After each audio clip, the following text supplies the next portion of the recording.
Que se passe-t-il dans la tête d'un chat? Cette question se présenta très tôt dans mon existence, car j'ai eu la chance d'avoir plusieurs petits félins à la maison.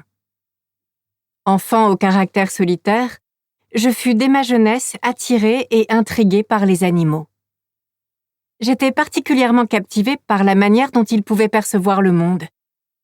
J'imaginais différents scénarios, des plus crédibles aux plus fantaisistes, ayant eu le privilège de partager ma vie avec toutes sortes d'espèces différentes.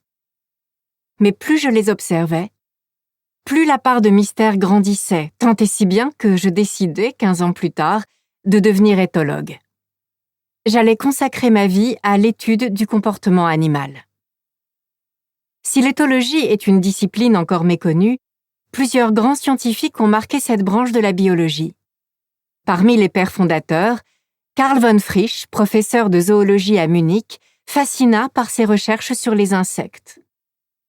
Dans les années 1940, ses découvertes sur le langage des abeilles, capables de se repérer par rapport au soleil, révolutionnèrent notre manière de considérer ces animaux. Les butineuses qui partent explorer les fleurs arrivent en effet à communiquer leurs trouvailles aux abeilles restées à la ruche, par un savant jeu de danse qui dépasse l'imagination. Lorsque leur farandole décrit un cercle, la source de nourriture n'est pas très loin. Si elles slaloment en décrivant le chiffre 8, cela signifie que le nectar est plus éloigné. Suit alors une chorégraphie qui renseigne avec une précision mathématique sur la distance à laquelle se trouvent les fleurs. L'axe de leur danse reproduit à l'identique celui formé entre le soleil et la pitance. Elles indiquent ainsi la direction à emprunter aux autres butineuses. Ces informations sont actualisées en permanence puisqu'elles sont capables d'adapter l'angle en fonction de l'heure de la journée et de la course du soleil. Les Mayas ne furent donc pas les premiers observateurs du ciel. Les yeux des abeilles, équipés de filtres polarisés, utilisaient bien avant eux la position d'un astre pour se repérer sur la Terre. Quelques années plus tard, un autre éthologue, le zoologiste autrichien Konrad Lorenz, qui enseignait la psychologie animale et l'anatomie comparée à l'université de Vienne, fit une remarquable découverte. En prouvant que les poussins des oies cendrées pouvaient s'attacher autant à un homme qu'à leur propre mère, il caractérisa pour la première fois le phénomène d'empreinte, ce qui inspira notamment le film américain L'envolée sauvage de Carole Ballard, 1996, et le film français Donne-moi des ailes de Nicolas Vanier, 2019. Lorenz était un proche ami de Nicolaas ten Bergen, ornithologue néerlandais avec lequel il correspondait beaucoup. Ten Bergen était impressionné par la faculté de Lorenz à échafauder nombre de théories, tandis que ce dernier appréciait les qualités des expériences menées par le jeune Ten Bergen. Les deux hommes travaillèrent de concert à la création d'une discipline scientifique dédiée à l'observation du comportement animal, l'éthologie.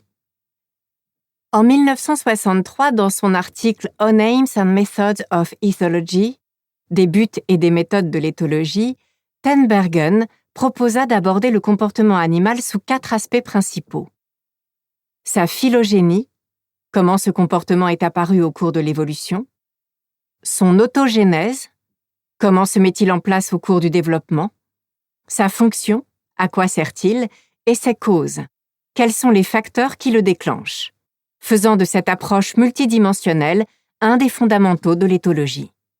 Il insista également sur l'importance de répertorier et de décrire les comportements communs à tous les individus d'une même espèce et appela ce répertoire comportemental éthogramme. Von Frisch, Lorenz et Ten Bergen n'eurent de cesse de considérer l'ensemble des comportements comme le fruit de l'évolution, rappelant la filiation de l'homme avec les autres animaux, réintégrant ainsi l'espèce humaine dans le fleuve du vivant. Ces 3 naturalistes reçurent en 1973 le prix Nobel de physiologie et de médecine. À peu près à la même époque, l'immersion au sein d'un groupe de gorilles au Rwanda de l'éthologue américaine Diane Fossey fit connaître l'éthologie au grand public.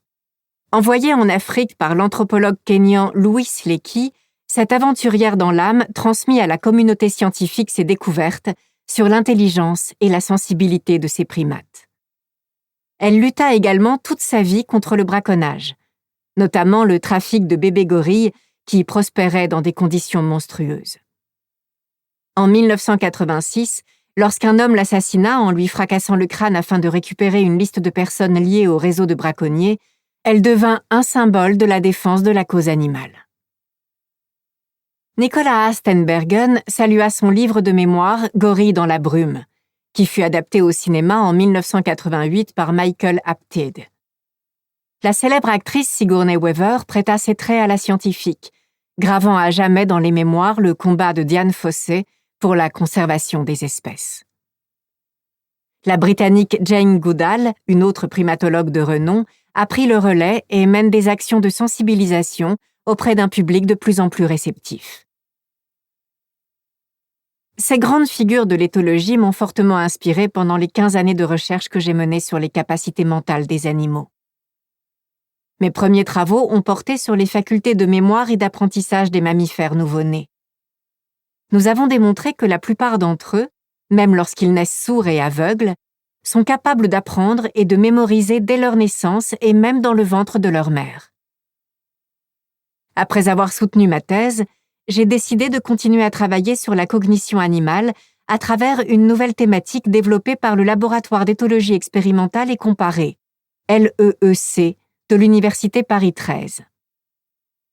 L'équipe de recherche dont je faisais partie s'intéressait alors à une petite souris hongroise qui présentait la particularité de se réunir avec d'autres congénères pour bâtir un habitat très sophistiqué et pouvoir ainsi y passer l'hiver. Une construction qui nécessitait plusieurs étapes. Grâce à une technologie d'identification par radiofréquence, RFID, nous pouvions suivre leurs déplacements afin de comprendre comment ces animaux pouvaient faire preuve d'une telle ingéniosité. Nos résultats dépassèrent nos espérances puisque nous parvînmes à mettre en évidence l'existence d'une division du travail chez cette espèce. Pour bâtir leur habitat collectif, ces rongeurs se répartissaient les tâches. Certaines souris se spécialisaient dans la récolte des matériaux, d'autres dans la construction de la structure, d'autres encore se prélassaient dans leur nid douillet. Un remarquable exemple d'intelligence collective. Parallèlement à cette thématique de recherche, j'ai développé une autre activité qui consistait à évaluer la faculté des chatons à apprendre des odeurs avant même de naître. Ce sujet attira l'attention de plusieurs entreprises spécialisées dans la nutrition canine et féline, et je fus embauchée peu de temps après en tant que chercheuse, ce qui me donna l'occasion de travailler avec plusieurs universités internationales. Je fus tour à tour impliquée dans différents projets sur l'intelligence des chiens ou leurs incroyables compétences olfactives, par exemple dans la détection du cancer chez l'homme.